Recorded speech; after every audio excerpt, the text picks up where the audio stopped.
এই শোনো না, আমাদের অন্ধবিশ্বাস চ্যানেলটি যারা এখনো সাবস্ক্রাইব করেননি প্লিজ সাবস্ক্রাইব করে দাও। আর অল্প কিছু সাবস্ক্রাইবার হলে 1,00,000 পরিবার হবে। সবাই প্লিজ সাবস্ক্রাইব এবং বেশি বেশি শেয়ার করে দাও প্লিজ। নীরবতা ভেঙে এমন উদ্ভট কথায় রাত গোলগাল চোখ করে চেয়ে রইল। আগা মাথা কিছুই বুঝতে পারছে না সে। এখন তো নিজেকে তার পাগল হয়ে যাবে হে লোকের পাল্লায় পড়ে মনে হচ্ছে। ঘন ঘন পলক ফেলে হাঁ করে তাকিয়ে রইল নিজের স্বামীর দিকে। রাতের এমন হ্যাবলা কান্তর মতো তাকিয়ে থাকা দেখে রুদ্ধ আরো কিছু বলতে গেল, থেমে গেল। একে কিছু বলা আর দেওয়ালের সাথে কথা বলার সমান। নিচে পড়ে থাকা তোয়ালেটা হাতে নিয়ে ওয়াশরুমে ঢুকে ধরাম করে দরজা লাগিয়ে দিল। আর তার আগে শুনে গেল তার নাম করা ডায়লগ, ইডিয়েট।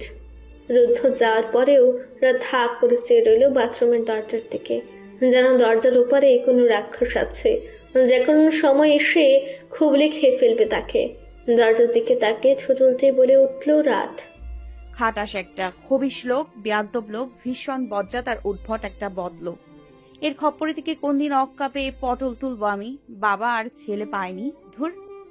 ভার্সিটি থেকে ফেরার সময় হতে এই পর্যন্ত তার সাথে এই লোক কি থেকে কি করলো তা নিয়ে এখনো কনফিউজড থাকলেও এই লোকটার মাথা যে গেছে নিয়ে কনফার্ম না। এখানে আর এক মুহূর্ত না, এরপর বেরিয়ে আবার কোনো হমি তমি করবে আল্লাহ জানে বলে এক ছুটে বেরিয়ে আসলো ঘর থেকে। আপন মনে বিড়বিড় করে রুদ্ধকে হাজারটা গালি দিয়ে বকে দিতে যাচ্ছিল রাত। তারপর পা বাড়ালো সে বিশাল খোলা বারান্দার দিকে। সেখানে গিয়ে রাত দেখলো আজ 3টা লাল পদ্ম ফুল ফুটেছে। সেগুলো দেখে খুশি হয়ে গেল রাত। তার পাশে টবটাতে সাদা জল গোলাপগুলো অন্ধকারে জ্বলে উঠেছে। পাশে সাদা গোলাপি রঙের মিশ্রণে রেন লিলিগুলো দল বেঁধে দাঁড়িয়ে আছে। চাঁদের আলো এসে পড়ছে তাদের গায়ে। সেই স্নিগ্ধ আলো গায়ে মেখে তারা আরো মায়াবী হয়ে উঠছে। হাজারে গোলাপ গাছটা তার ডালপালাগুলো বাতাসের সঙ্গে দুলে যাচ্ছে। রজনীগন্ধার টিপগুলো থেকে কলি বের হয়েছে।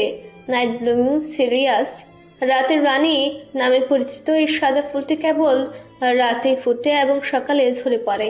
এর মৃদু সুবাসে সে মেখে গেল রাতের গায়ে। সেগুলো দুলছে মৃদু বাতাসে। এখানেও সাদা রঙের বড় একটা গাছ লাগানো আছে। দাদিমার কাছে গল্প শুনেছে সে যে এই বাগানটা রুদ্ধ লন্ডন থেকে আসার পরপরই নিজের হাতে গড়েছিল। টানা 7টা বছর বিদেশের মাটিতে পড়াশোনা করতে ব্যস্ত ছিল রুদ্ধ। ছোটবেলা থেকেই তার বন্ধু বলতে একমাত্র রুদ্রই ছিল। সে খুবই শান্ত প্রকৃতির একজন ছেলে। একা থাকতে সে সবচেয়ে বেশি পছন্দ করে। অবসর সময় বই পড়ে, না হলে গাছপালার পরিচর্যায় ব্যস্ত থাকে। প্রায় সময় এখানে এসে সময় কাটাতো সে। রুদ্ধ একদমই নাকি তার দাদার স্বভাব পেয়েছে। এসব ভাবতে ভাবতেই মনে পড়ল রুদ্ধের ক্লান্ত মুখটার কথা। আজ লোকটা প্রচন্ড টায়ার্ড ছিল।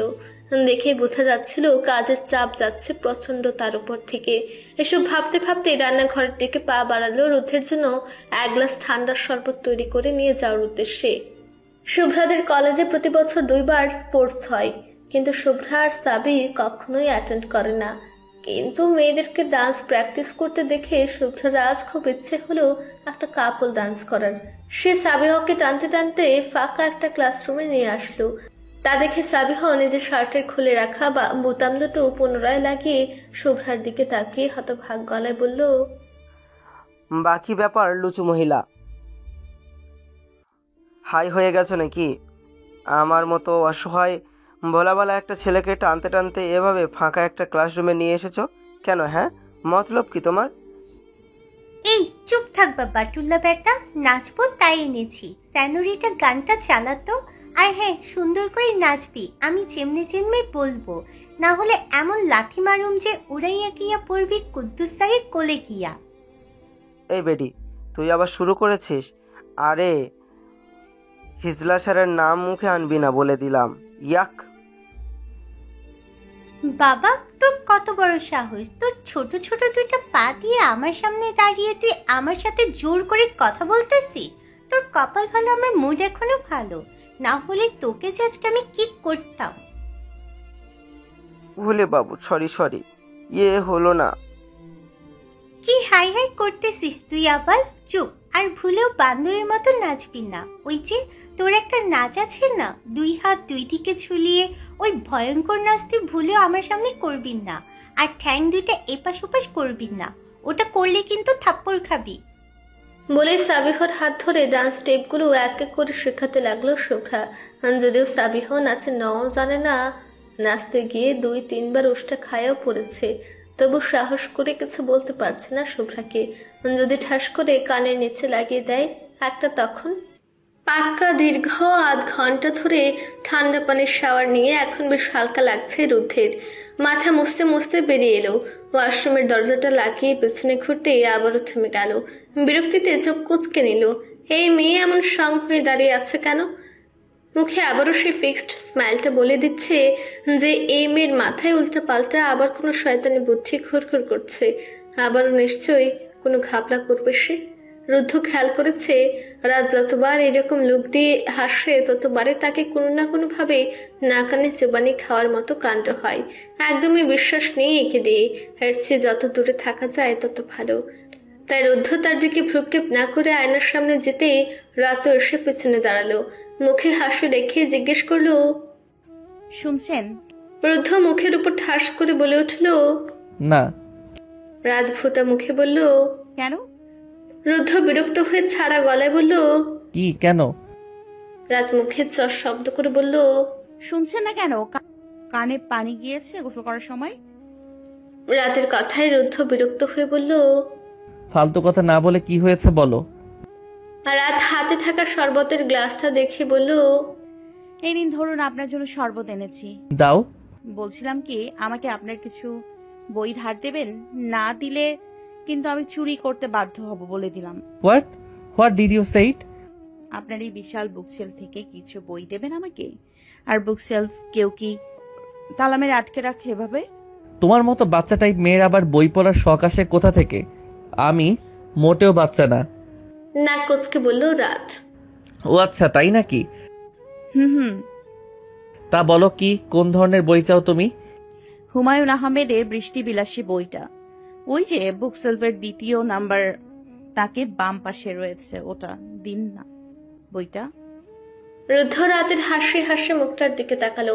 এই মুহূর্তে তার একদমই হাসিটা নষ্ট করতে ইচ্ছে হলো না।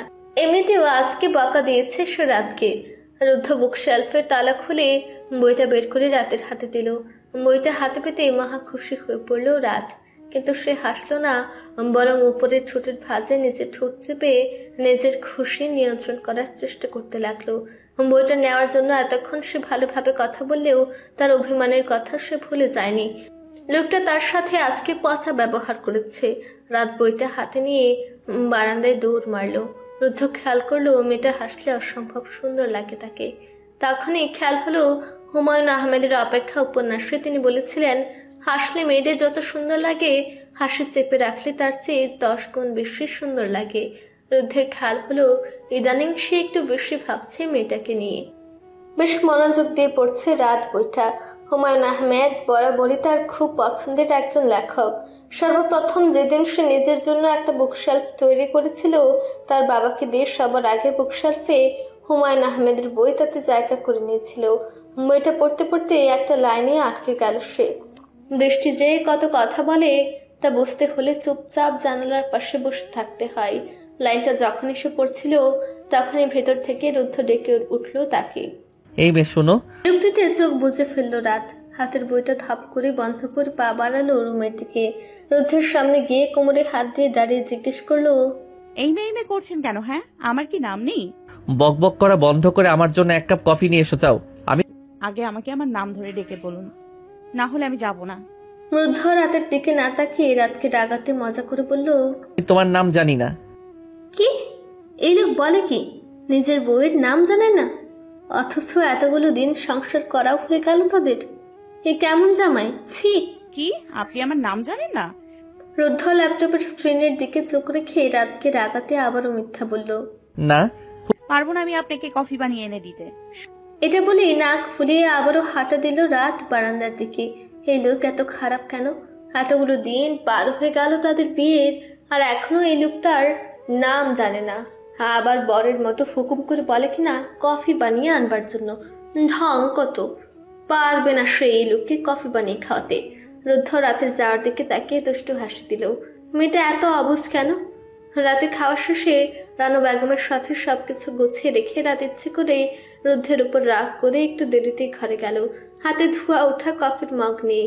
তখন রুদ্ধ কফি চেয়েছিল, কিন্তু সে রাগ করে মুখের উপর না করে দিয়েছিল। তাই ভাবলো এখন একটা কফি করে নিয়ে যাওয়া উচিত তার।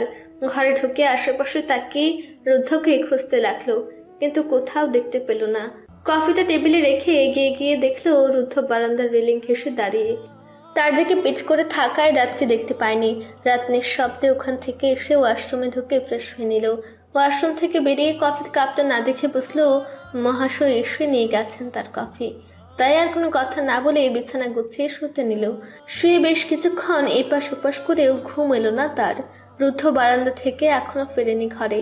পফি ও রুদ্ধের সাথে বারান্দায় বসে আছে। এবার বেশ ভয়ে ভয় লাগলো রাতের। ছোট থেকে ভীষণ ভীত স্বভাবের মেয়ে, একা কখনোই ঘুমাতে পারে না।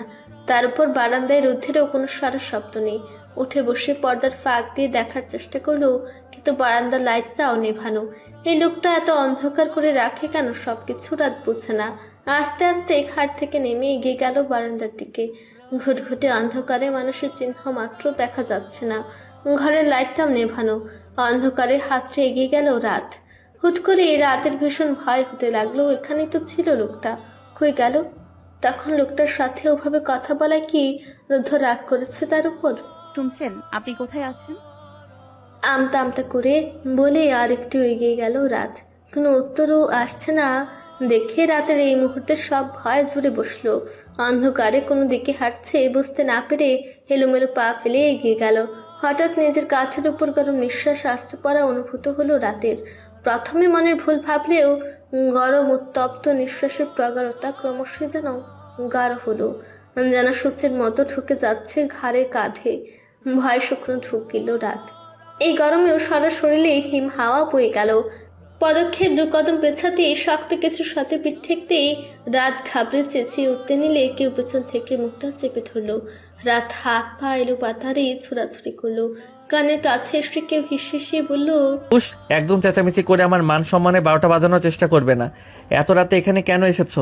রুদ্ধের কণ্ঠস্বর শুনে যেন রাতের জানে পানি ফিরল। প্রচন্ড ভয় পেয়েছিল সে। রুদ্ধের হাত সামান্য আলগা হতেই রাত পেছন ফিরে জাপটে ধরলো তাকে। এমন আকস্মিক জড়িয়ে ধরায় রুদ্ধ কোনো রকম প্রতিক্রিয়া না করে চুপ করে দাঁড়িয়ে রইল। থেকে থেকে কেঁপে উঠছে রাত। বেশ ভয় পেয়েছে বুঝতে পেরে আলতো ভাবে হাত রাখলো রাতের পিঠে। রুদ্ধ রাতের কানের কাছে ঠোঁট লাগিয়ে আলতো করে বলল, ভয় পেয়েছো? নরম কণ্ঠে শুধালো রুদ্ধ। রাত তখনও কাঁপছে, ভাঙা ভাঙা গলায় বলল, আমি আপনাকে কতবার ডাকলাম, আপনি কেন উত্তর দেননি? রেগে আছেন তাই? বলে 2 হাতের আঁচড় আরো গাঢ় করে বসে দিল রুদ্ধের পিঠে। রুদ্ধ চোখ জোড়া বন্ধ করে ঠোঁটের ফাঁক দিয়ে নিঃশ্বাস টেনে নিল। মেয়েটার এভাবে হুটহাট জড়িয়ে ধরা ইদানিং তার ভেতরটাকে নাড়িয়ে দেয়। শক্ত পুরুষালী মনের খোলসটা নরম হাতের স্পর্শে যেন চোরচুর হয়ে যায়। মেয়েটা কি বুঝে না এভাবে হুটহাট জড়িয়ে ধরতে নেই, ছুঁয়ে দিতে নেই? নিজের ভেতরে আশ্রে পড়া সকল প্রবল উচ্ছ্বাসকে দমিয়ে কণ্ঠের খাদ আরো নামিয়ে বলল, চলো ঘরে যাই, রাত হয়েছে অনেক। কিন্তু রাত তাও ঠায় দাঁড়িয়ে রইল উত্তরহীনা। প্রত্যুত্তর না পেয়ে রুদ্ধ ঘাড়টা নামিয়ে ধীর কণ্ঠে বলল, এই মেয়ে, ছাড়ো আমাকে। এভাবে রাক্ষসের মতো খামচে ধরে রেখেছো কেন? বারান্দা দিয়ে ছুঁড়ে ফেলে দিব কিন্তু। ঘরে চলো। কেঁপে উঠল রাত। রুদ্ধের এমন নরম কণ্ঠে ধমক যেন নিতান্তই অদ্ভুত ঠেকলো রাতের নিকট। এভাবে কানের কাছে মুখে নিয়ে ফিসফিসেও আবার কেউ ধমক দেয় বুঝি? নিকট অন্ধকারেও মুখ উঁচিয়ে বলল, আমি অনেক ভয় পেয়ে গেছিলাম। আপনি একটা আস্ত একটা গরিলা। সময় কেন বকাবকি করেন শুধু? বাচ্চা বাচ্চা গলায় রাতের অভিযোগের বাণী শুনে রুদ্ধ নিঃশব্দে হাসলো, যে হাসির শব্দ হয় না। রাতের নিস্তব্ধতায় রুদ্ধ নিঃশব্দের হাসিটাও যেন মরিয়ে নিল। রাতকে আলতো করে বুক থেকে সরিয়ে হাত ধরে ঘরে এনে নরম স্বরে বলল, যাও এখন শুয়ে পড়ো, অনেক রাত হয়েছে।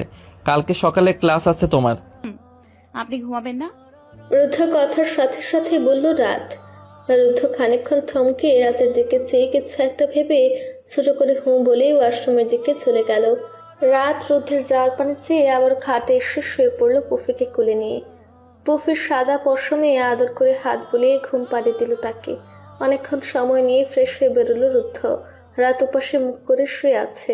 রাতের কোনো নড়াচড় না দেখে নিঃশব্দে এসে শুয়ে পড়ল বিছানার একপাশে। ড্রিম লাইটের মৃদু আলোতে রাতের ছোট্ট মুখখানা স্পষ্ট দেখা যাচ্ছে। রুদ্ধ খানিকটা সময় নিয়ে চেয়ে রইল রাতের ঘুমন্ত চেহারাটার দিকে। ঘুমন্ত মায়াবী মুখটা দেখতে এই কলিজাটা ঠান্ডা হয়ে আসলো তার। বিড়বিড় করেই বলে উঠল, এই মেয়েটা তার বউ, রুদ্ধের বউ রাত। তার বউয়ের নাম রাত রঙ্গনা। রাতের দিকে তাকিয়ে বিড়বিড় করে বলে উঠল, রাত? রাত রঙ্গন? আমার রাত রঙ্গনা? ইদানিং নিজেকে বড্ড অচেনা লাগে রুদ্ধের। কেমন খাপ ছাড়া স্বভাবের হয়ে গেছে সে। সাজানো গোছানো গম্ভীর স্বভাবটাও যেন চূড়ান্ত বেইমানি করছে তার সাথে। না চাইতেও হাজারো বেনামি চিন্তা ভাবনায় ঘিরে ধরে থাকে তাকে, যার সবটাই এই মেয়েটা, তার ছোট্ট আদুরে বউ, তার রাত রঙ্গনাকে কেন্দ্র করে। ভাবতে ভাবতে ফট করে নিজের মুখটা ফিরে অন্য পাশে ঘুরল রুদ্ধ। না, এই মুহূর্তে সে কোনো ভুল করতে চায় না। এই অহেতুক চিন্তা ভাবনাগুলোকে প্রশ্রয় না দেওয়াই উত্তম। উল্টো পাশে ফিরে এলো সে। পাশ ফিরে চোখ বন্ধ করার মিনিট খানেক বাদে একটা ছোট্ট নরম তুলতুলে হাতের খামচি আঁকড়ে ধরল তার পিঠ। ঘাড় ঘুরে ফিরলে দেখলো রাত ঘুমের ঘুরে আরো সরে এসেছে রুদ্ধের দিকে। এক হাত দিয়ে খামচে ধরে আছে রুদ্ধের টি শার্ট। আস্তে ধীরে হাত ধরে সরানোর চেষ্টা করলেও রাত ছাড়ল না, বরং আরো কাছে সরে এলো। ফুস করে নিঃশ্বাস ছাড়ল সে। মেয়েটাকে সে যতই দূরে সরাতে চায় ততই কাছে চলে আসছে। এই যে রুদ্ধের পিঠে মুখ ডুবে ঘুমিয়ে আছে, রুদ্ধ ইচ্ছে করলেও সরাতে পারছে না। তখনই রাত তার পিঠে মুখ ঘষে দিল আলতো করে। কেঁপে উঠল রুদ্ধ। নিঃশ্বাস ভারী হয়ে আসলো তার। কেমন একটা ঘুর লাগা কাজ করলো, যা তাকে অস্থির করে তুললো। কোনো মতে নিজেকে সামলে রাতের দিকে ঘুরে রাতকে এক হাতে আগলে নিয়ে চোখ বুঝল। ততক্ষণে পুফি এসে তার মাথার কাছে গোল হয়ে শুয়ে পড়ল। বেশ কিছুক্ষণ সময় পেরোলে রুদ্ধের নিঃশ্বাস ঘন হয়ে আসতেই আলতো তার চমৎকার মায়াবী আঁখি পল্লব মেলে চাইলো রাত। ঘাটটা সামান্য তুলে তাকালো মৃদু টিমটিমে আলোতে রুদ্ধের মায়া ভরা মুখখানার দিকে। সে প্রেমে পড়ে যাচ্ছে এই লোকের। ইচ্ছে করে ঘুমের ভান ধরে সরে এসেছে সে। ইদানিং এই গম্ভীর স্বভাবের লোকটাকে তার ভীষণ অন্যরকম লাগে। নাম না জানা হরেক রঙের রাঙা অনুভূতিগুলো এই লোকটার নামেই ডানা ছাপটাচ্ছে। রুদ্ধকে জড়িয়ে ধরে অদ্ভুত শান্তি লাগা কাজ করে তার মনে। নিজেকে সুরক্ষিত লাগে এই লোকের শক্ত চওড়া বিশাল বুকটার মাঝে। ভীষণ লোভ হয় তার এই বুকটা দেখলে সে থাকার। তার সরু নরম তুলুর মতো আঙ্গুলে হাতটা রুদ্ধের খোঁচা খোঁচা দাড়িতে আবৃত গালটাকে রেখে আলতো স্পর্শে ছুঁয়ে দিল। তারপর আবারও রুদ্ধের বুকে মাথা রাখলো। হোক না একটু ছলনা করে, বা ঘুমের ঘুরে তাতে যদি হৃদয় প্রশান্তি জোরানো স্পর্শ পাওয়ার সৌভাগ্য মিলে, তাতে ক্ষতি কিসের? সকালের মিষ্টি আলো ছুঁয়ে দিচ্ছে ধরনের আনাচে কানাচ। হালকা ঠান্ডা বাতাসে পর্দার উড়াউড়ি আর পাখিদের কিচিরমিচির কলধ্বনিতে মাঝে জুড়ে বেজে উঠল তার ফোনটা। সেই শব্দে ঘুম হালকা হয়ে এলো রুদ্ধের। চোখ খুলে তাকাতে রোদের নরম আলোতে চোখ মুখ কুচকে এলো। ঘুম ঘুম চোখে উঠে বসে দেওয়াল ঘড়িটার দিকে তাকিয়ে দেখলো 5:45। বুকের উপর তখনও শুয়ে আছে রাত। রাতকে আলতো হাতে বালিশে শুয়ে দিয়ে ফোনটা রিসিভ করলো সে। ফোন রিসিভ করতে যা শুনলো তাতে বুক কেঁপে উঠল তার। ব্যস্ত চোখে তাকালো রাতের দিকে। তারপর দ্রুত পায়ে বিছানা ত্যাগ করলো সে। রুম থেকে বের হয়ে পা বাড়ালো মা বাবার রুমের দিকে। রুদ্ধ শ্বশুর বাড়ি থেকে খবর এসেছে তার শ্বশুর মশাই মানে রাতের বাবা অসুস্থ হয়ে পড়েছেন। তাকে ইমার্জেন্সিতে হাসপাতালে নিয়ে যেতে হয়েছে। রুদ্ধ রাতকে নিয়ে আজই যেতে বলেছেন তার বাবা। কিছুক্ষণ পরে এই রাতকে নিয়ে রওনা দেবে খুলনার উদ্দেশ্যে। কিছুক্ষণ আগে এই ব্যাপারে আলোচনা করে এসে ভার্সিটির অফিসিয়াল সাইটে মেল করে আজকে অনুপস্থিত থাকার ব্যাপারটা জানিয়েছে। ঘাড় ঘুরে দেখলো ঘরটা ফাঁকা, রাত নেই। পাশেই কফির মগটা দেখে চিন্তার মাঝে মুচকি হেসে ফেলল রুদ্ধ। রুদ্ধকে বিরক্ত করার মতো সকল কাজ মেয়েটা করলেও তার সাথে আর একটা কাজও অনেক ভালো মতো করে। তার সমস্ত প্রয়োজনীয় জিনিস গুছিয়ে রাখা থেকে শুরু করে তার কফিটাও একদম ঠিক সময়ে রাত করে দেয়, যার কারণে ইদানিং নিজের কিছু করা লাগে না রুদ্ধের। ফ্রেশ হয়ে এসে কফিটা হাতে নিয়ে কাপে চুমুক দিয়ে বারান্দায় গেল। রাতকে এখনো কিছু বলেনি তারা। নরম প্রকৃতির মেয়ে সে। এখন বললে সারা রাস্তা কান্না করতে করতে যাবে মেয়েটা, তাই সে না করেছে সবাইকে। রাত নিজের লাগেজ গোছানোর জন্য পা বাড়ালো রুমে। হুট করে আহাদ আব্রাহাম তাকে ডেকে বললেন তৈরি হয়ে নিতে। সে আর রুদ্ধ খুলনায় যাবে, মানে তাদের বাড়িতে যাবে বেড়াতে। খুলনায় যাবে শুনতেই মনটা খুশিতে নেচে উঠল তার। এক এক করে জামা বের করতে লাগলো কাভার থেকে, তারপর বড় লাগেজ একটা বের করে তার আর রুদ্ধের জামা কাপড়গুলো গুছিয়ে নিতে লাগলো। তখনই চিরচেনা পুরুষালী গলার আওয়াজে রাত এদিক ওদিক তাকালো। খুঁজতে থাকলেও এই কণ্ঠের মালিককে। পা বাড়ালো বারান্দার দিকে, দেখলো সোফার সামনে হেলান দিয়ে 2 হাত বুকে গুজে দাঁড়িয়ে আছে রুদ্ধ। রুদ্রের সাথে ফোনে কথা বলছে। কথোপকথনে শুনে বুঝলো রুদ্র তাদের সাথে যাবে। সকাল তখন 7টা বাজে সবে। সকালের খাওয়া দাওয়া করে রুদ্ধ, রাত এবং রুদ্র বেরিয়ে পড়েছে খুলনার উদ্দেশ্যে বাসে করে। বাসে উঠতে ঘুমিয়ে পড়েছে রাত, আর তাকে বুকে আগলে রেখে বসে আছে রুদ্ধ তার দিকে তাকিয়ে। বাসের ঝাঁকুনিতে মৃদু নড়ে চড়ে উঠল রাত, তবু ঘুম ভাঙার নাম গন্ধ নেই তার। রুদ্ধ ভ্রু কুচকে তাকিয়ে রইল। বাম হাতের আঙ্গুল তুলে মুখের উপচে পড়া চুলগুলো সরিয়ে কানের পেছনে গুজে দিল। রাত মৃদু নড়চড় করে আবার রুদ্ধের বুকের মধ্যে মিশে রইল। বাসের সিটে ঘাড় এলিয়ে দিল রুদ্ধ। এই মেয়ে এত কি করে ঘুমাতে পারে মাথায় আসে না তার। সে সকাল থেকে ঘুমে কাদা হয়ে আছে। রুদ্ধ সরাতে গেলেও এক চুল নড়াতে পারেনি ওকে। 2 হাতে তার প্যাট জড়িয়ে ধরে ঘুমিয়ে আছে। ডান পাশটা অসাড় হয়ে গেছে রুদ্ধের, কিন্তু রাতের ঘুমন্ত মুখটা দেখে আর ওকে সরানোর ইচ্ছে হলো না। কতক্ষণ ধরে যে তাকিয়ে ছিল রাতের মায়াবী মুখের দিকে, সে সময় বেহিসেবি। রাতের কোমল ও সূক্ষ্ম আকৃতির ছোট্ট বাঁকানো নাকটা আলতো করে টেনে দিয়ে রাতের মুখের দিকে তাকিয়ে থেকে চুপ করে একটা চুমু দিল সে। রাত নড়ে চড়ে উঠল। রাতের ঘুমন্ত চোখের পাতায় আবারও আলতো ভাবে আবার ঠোঁট ছোঁয়ালো রুদ্ধ। এই দিয়ে যে কতবার রাতের মুখশ্রীতে অধর ছুঁয়ে দিল তা হয়তো তারও হিসেব নেই। কিন্তু সেই বা কি করবে? রাতের গোলগাল মায়াবী ছোট্ট নরম মুহ মিশ্রিত মুখটা যখন ঘুমে বোধ থাকে, নিচের বাচ্চাদের মতো ঠোঁট উল্টে উপরে ঠোঁট দিয়ে নিচের ঠোঁট আলতো করে কামড়ে চেপে ধরে, যখন মৃদু নিঃশ্বাস ছাড়ে, সে বড্ড বেসামাল হয়ে যায়। আদরে মুখখানা দেখলে বারবার ছুঁয়ে দিতে মন চায় তার। রাতের শুভ্র হলদেটে মাখন রঙা গায়ে সূর্যের সোনালি রশ্মি পড়া মাত্রই স্বর্ণের মতো জলজল করে উঠল তা। রাতের নরম কোমল সরু বাঁকানো নাকটাই আলতো করে চুমু খেল কয়েকবার। রুদ্ধ ভাবলো এবার তার নিজেকে সামলানো উচিত, না হলে এই মেয়ে ঘুম থেকে উঠেই ঘুষি লাগিয়ে দেবে তার মুখে। বাসটা আবারও ঝাঁকি দিয়ে উঠলে ঘুম নড়বড়ে হলো রাতের। চোখ বন্ধ রেখে উষ্ণ আলিঙ্গনের স্পর্শ টের পাচ্ছে রাত। ফুরফুরে হাওয়া আর আদলে শরীরে যে শীতলতার সৃষ্টি হয়েছে তা এমন নিবিড় আলিঙ্গনে অনেকটাই কেটে যাচ্ছে। ধীরে ধীরে চোখ জোড়া খুলল রাত। নিজেকে আবিষ্কার করলো রুদ্ধের চওড়া বুকের মাঝে। আস্তে ধীরে মাথা তুলে তাকালো। সিটে মাথা এলিয়ে দিয়ে চোখ বুজে আছে রুদ্ধ। ঘুমাচ্ছে কিনা সেটা ঠিক বুঝে উঠতে পারল না রাত। রুদ্ধের চুলগুলো ছড়িয়ে আছে কপালে। একদম শান্ত বাচ্চার মতো লাগছে দেখতে রুদ্ধকে। চোখ সরাতে ইচ্ছে করলো না একদমই রাতের। মৃদু হাসলো রাত, আলতো স্পর্শে ছুঁয়ে দিল রুদ্ধের খোঁচা খোঁচা দাড়িতে আবৃত গাল। নিজের অবস্থান বুঝে নজর বোলালে দেখল রুদ্ধ এক হাতে তার কোমর ঝাপটে ধরে রেখেছে। বাসের ভেতরে এভাবে ঘনিষ্ঠ অবস্থায় বসা দৃষ্টিকটু লাগে। ভাবতেই তড়িঘড়ি করে ছিটকে সরে আসলো রুদ্ধ। চোখ খুলল। রাতের এমন তটস্থ হয়ে সরে যাওয়ায় তার সবে মাত্র ঘুমে লেগে আসা চোখ খুলে গেল। লালচে হয়ে ফুলে আছে চোখগুলো। রাতকে পুনরায় এক হাতে আগলে নিয়ে বলল, এভাবে লাফালাফি শুরু করেছো কেন তুমি? ঘুমাও রাত, এখন অনেক সময় লাগবে যেতে। রাতে প্রথম রুদ্ধের মুখে নিজের নাম শুনে অবাক হয়ে তাকালো রুদ্ধের দিকে। সঙ্গে কিছুটা খুশি হয়ে গেল, কিন্তু এভাবে ধমক দেওয়ার কারণে গাল ফুলালো সঙ্গে সঙ্গে। সে কখন লাফালাফি করলো? আজব বজ্জাত লোকটার সব কিছুতে সমস্যা। সে পাত্তা দিল না। সে রুদ্ধের কথায় উত্তর না দিয়ে জানালার দিকে সরে গেল আরো একটু। জানালা দিয়ে ফুরফুরে বাতাস আসছে। নিজের চেনা শহরে যাবে ভাবলেই মন ভালো হয়ে গেল তার। তখনই হুট করে রুদ্ধ রাতের হাত ধরে টান দিয়ে নিজের কাছে সরিয়ে আনলো। রাত অবাক প্রসন্ন হয়ে কিছু বলতে নিবে তার আগেই রুদ্ধ বলল, ওদিকে যেও না তো রাত, ওভাবে জানালার দিকে সরে যাচ্ছ কেন?